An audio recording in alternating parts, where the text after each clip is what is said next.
তোমাদের সামনে আমি চলে আসলাম। আজকে সাবু দিয়ে আমি একটা রেসিপি তৈরি করবো, তোমাদের দেখাবো।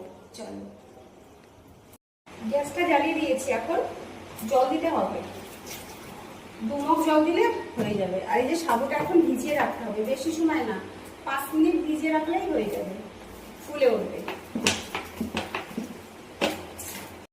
এখন আমার সাবুগুলো প্রায় ফুলে ফুলে গেছে।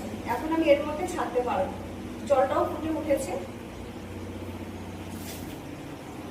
জল শুদ্ধ দিয়ে দিলাম, আর 1 চামচ লবণ দিয়ে দিলেই হয়ে যাবে, এই সাইজের চামচ।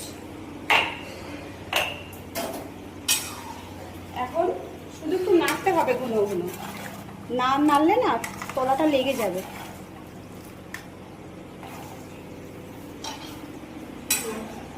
হ্যালো গাইস, এটা আমার কমপ্লিট হয়ে গেল। সাবুটা দেওয়ার সঙ্গে সঙ্গে 5 মিনিটের মধ্যে এটা ঘন হয়ে চলে আসে। দেখো পুরো দানা দানা আছে সাবুটা, এরকম দানা দানাই কিন্তু থাকবে। চলো, আরো কিছু দেখানোর বাকি আছে তোমাদের। এখন এটা আমি রোদ্দুরের মধ্যে শুকোতে দেবো। আপনি যে হাওয়া দিয়েছে তোমাদের কি বলবো, এগুলো অলরেডি করা হয়ে গেছে। এগুলো ফুলোর উপরে দিয়েছে, আর এটা এর উপর দিয়েছে। যা রোদ্দুর দিয়েছে না, এক রোদ্দুরেই শুকিয়ে যাবে। এটাকে বলে সাবুর পাপড়।